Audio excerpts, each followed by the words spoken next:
Greetings, students. Welcome to our college algebra class, Math 1340, with our support, Math 0341. I'm Joanne Myers. I look forward to helping you master this material and succeed in this course. I've had some questions on where to find things within the course, and I thought it would be more efficient if I sent a quick video. So here you go. Homepage, course home. This is where you want to set your bookmark. I use these announcements extensively to provide new information, updates, weekly reminders. If I notice something in the discussions here where many students are having the same issue, I'll post an announcement in the course home. If you're interested in emailing classmates, you're connecting with a student in a discussion and you want to find out their email address, here you go. You'll also find my email in there.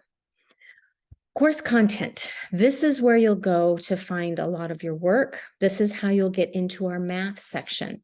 There's a welcome and start here. After you've done that, you'll go to syllabus and schedule. The schedule is found right here. And then scroll down. The original due dates from week 1 were Sunday, but because of the holiday, I've extended it till Monday. So you'll see that under the assignment folders and things like that. Assignments is where you will submit any handwritten work. If you need help knowing how to submit work, there's a help and how-to module. All right, now where to find your textbook? Right here, Pearson MyLabs. Pearson MyLabs eText. The first option is to pop up your textbook. I strongly suggest that. Click on it, pull that tab up, and then you will have a tab that's there that is your textbook that you can flip through. The other thing here, back to Pearson MyLabs. So once you're under content, the left-hand side, Pearson MyLabs eText will give you your Pearson textbook, your course home within Pearson, and then also it gives you an option to go directly to your homework manager. Student home. All right, here's what it looks like as a student. If you scroll down, this extra credit pre-test was due on Wednesday, but I'm allowing it to be turned in until Monday night. You have 2 attempts. What you score on this pre-test is irrelevant. The fact that you take the pre-test will give you the extra credit points. This is for you and I to know, what do you know coming into this class? And if it's not much, that's okay. That's not held against you, but we need to know where to go. These JIT 1, just in time. Click on it, it'll pop up. Here's your homework. You can do any of these 10 questions in any order that you want.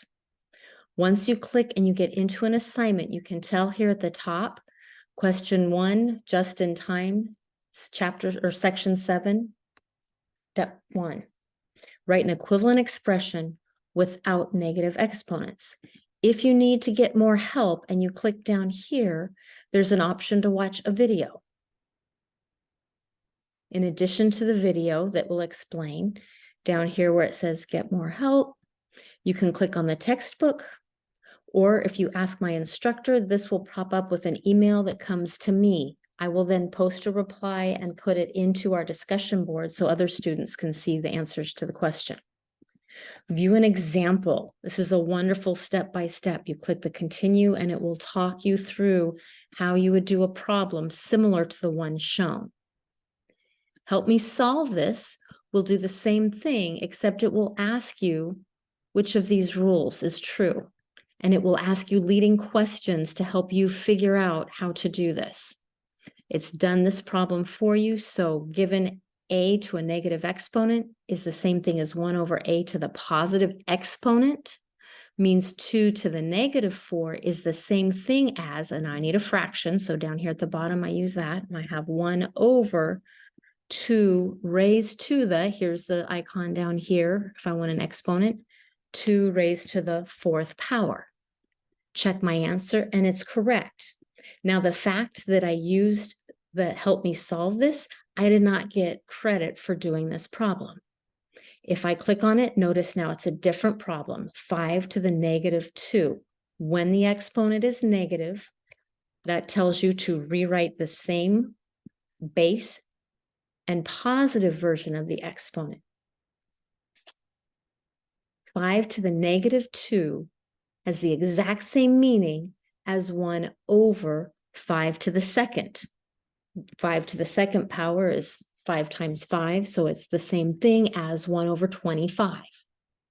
But what we're asking you to learn here is how to use this program, but also this would be m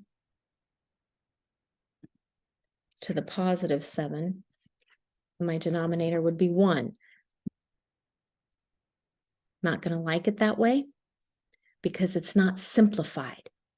M to the 7th power over 1 is the same thing as m to the 7th power.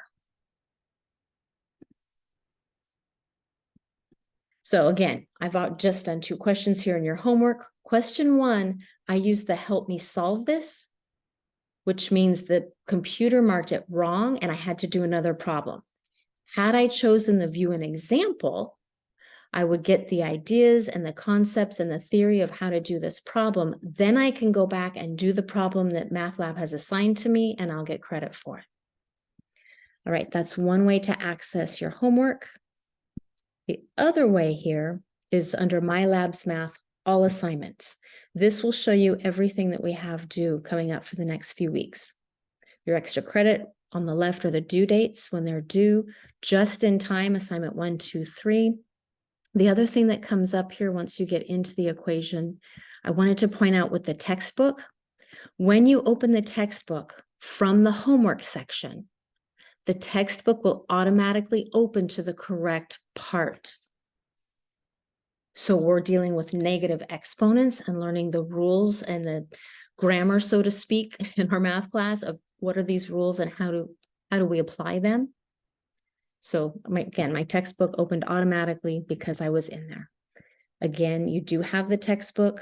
Here's your table of contents, the just-in-time review. This is predominantly our 0341 co-requisite course that is helping us be more prepared to succeed in college algebra.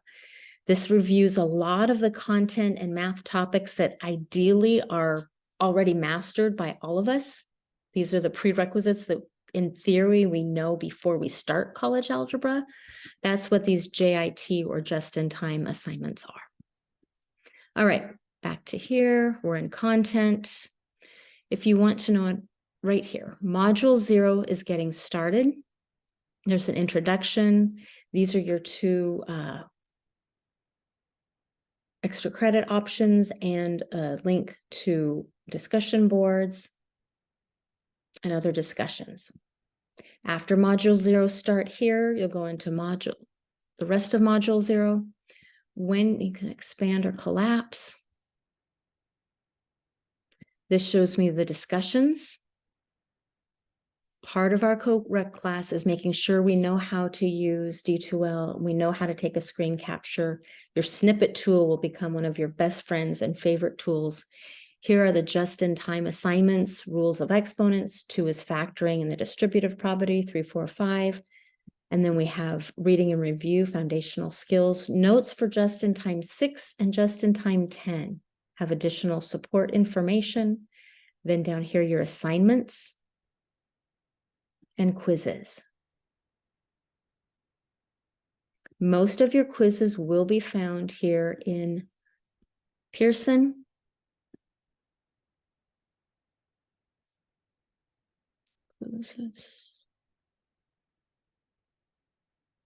All right. The orange squares are quizzes.